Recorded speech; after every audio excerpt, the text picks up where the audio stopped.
Well, we finally got some collaboration projects going on in the shop, and I got some pretty cool stuff in the mail this week, all coming up right here, so stick around.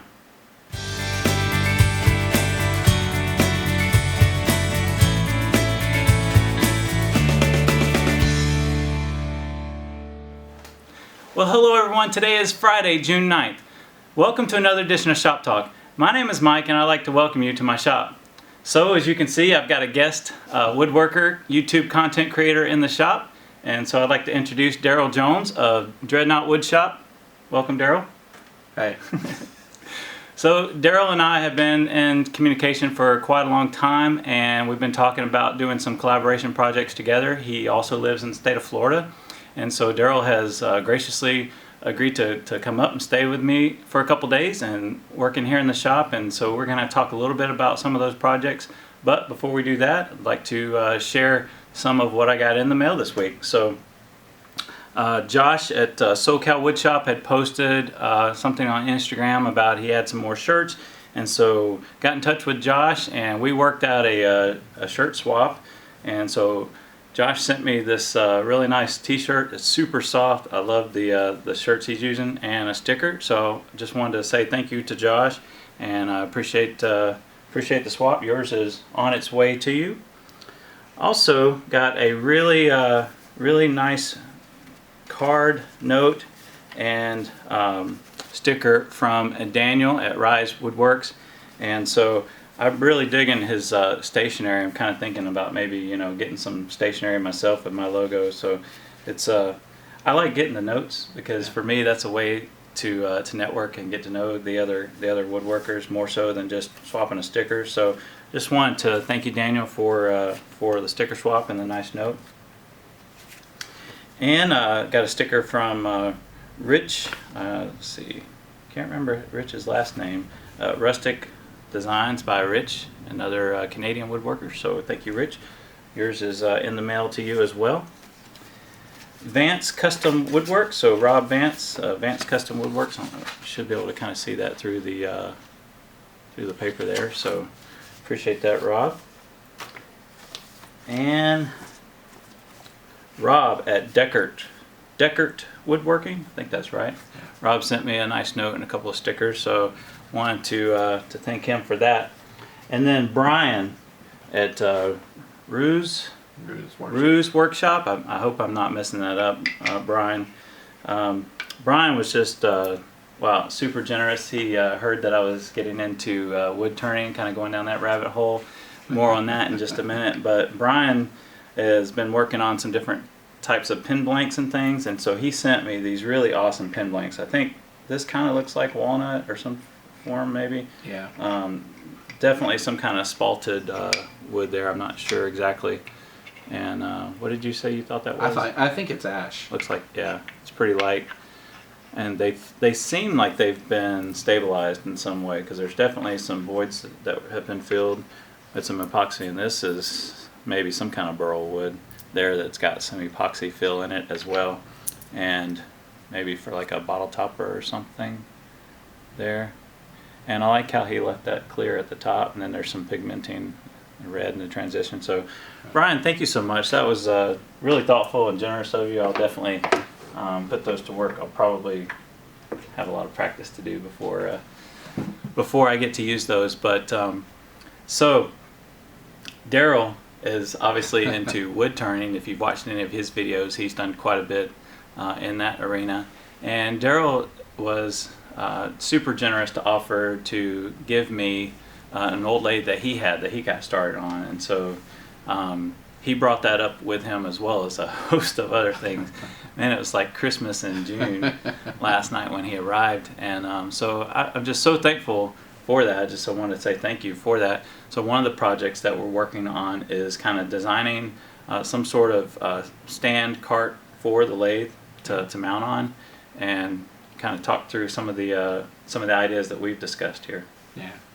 Well, my lathe stand is basically an A-frame instead of a cabinet construction. I notice a lot of people build a cabinet construction type.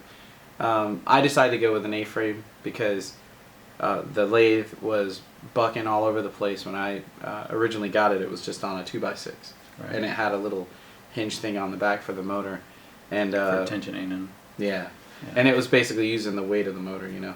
And, you know, I was excited about it, so I kind of strapped it down to whatever I could and, you know, turned it on, and the thing was hopping all over the place. So I figured if I made it in an A-frame that I would get more stability out of it, and it ended up working really well. It doesn't take a lot of materials, it's pretty light, and I know Mike wants to be able to move it around, so I think that's the way to go. So I think that's what we're going to do, and we're going to use some construction grade 2x4s and things like that. Right, and so we actually kind of talked around some different ideas, and I had been kind of looking at Jay Bates's cabinet style that he built for his lathe, and he made it mobile and everything.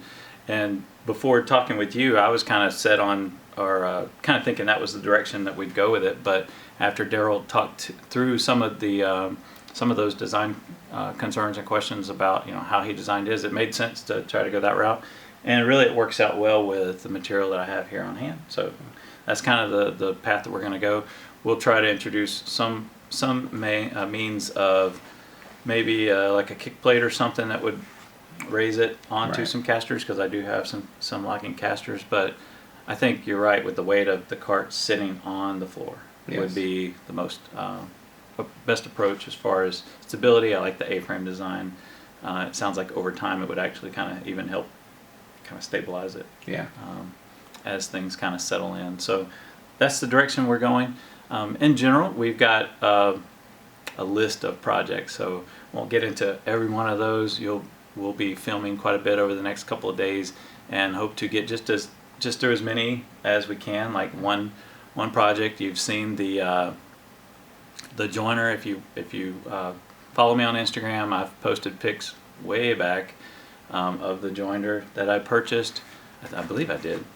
Trying to think now. Yeah, I've seen it. Yeah, so it's been sitting untouched once I mounted the bed to the stand, and believe me, I've been sufficiently harassed by a number of woodworkers. I won't name any of them. Guy Dunlap, the guy's Woodshop. Oh. But so Daryl finally was like, "Man, what are you doing? You got this brand new joiner and you've not set it up." I'm like, "I know I've been intimidated by it, but hey, it wasn't that bad. We got through it this morning. It took us, you know, I don't know, hour and a half. Of course, we were shooting a breeze as we were talking through it, but we got it set up, so we're ready to run some of this construction grade lumber through it and test my dust collection up to it as well, because I've got dust collection plumbed over to it in a blast gate, and I've spent part of the day yesterday kind of sealing up some of the joints. I don't know if you noticed. I've missed a few of them, but I'm trying to seal up all the joints with some of that metal foil duct tape. So yeah, the joiner setup, that's good, because we'll use that on a couple of the projects that we're working on. And basically there's several shop organization type projects, some areas that I've seen items in your shop through some of your videos where I could really kind of use, piggyback on some of those ideas and make some improvements in my shop. And so that's what I'm looking forward to, kind of that thinking through process of, you know, well, this is what I did, and then this is why I did it, and it works really well. Or maybe I did it this way, and if I had it to do over, I would do it this way. And so we can incorporate those kind of lessons learned. Yeah. And that's what I think is neat about this whole collaboration project is, you know, well, that looks like it really works well, and you're like, it does work well, but if we did, you know, made this slight adjustment, it would be even better. Right. And so I'm looking forward to that. A number of different projects. Plywood storage. Yeah. I don't have plywood storage. I need to improve my clamp wall, just the storage solution for that. And so that and you know, a couple other items, and we'll see how much we are able to get to. But yeah. So if you're not familiar with Daryl's channel, again, it's Dreadknot Woodshop. Yeah. And I'll leave links in the description below to both his YouTube channel, and he's on Instagram. He's actually a little more socially what's the word I'm looking for?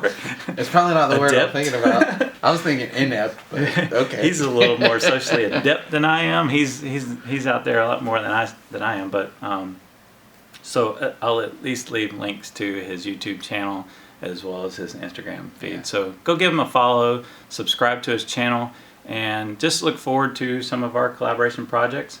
We're going to start here, and then maybe the next step is I'll go down to your shop and we'll see what we can do in yours. your shop. All right, cool.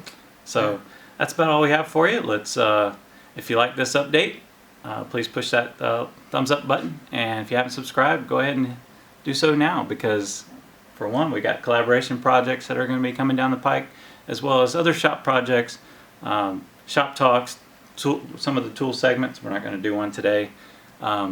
Maybe we could do one on the joiner. Yeah. Or maybe when we get done with the lathe stand, we could do one together on your lathe. There you go. Yeah, we could do that. Yeah. And various other projects throughout the coming year. So Yeah. look forward to all of that. And Yeah, Mike's a great guy. You know, we've been catching up, and he's a really gracious host.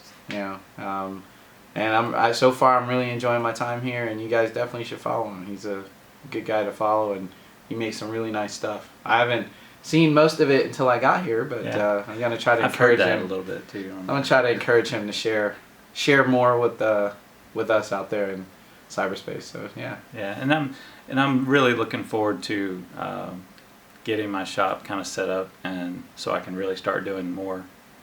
Like a shop builds. update. Yeah. I mean a shop tour. Sorry, shop tour. Yeah.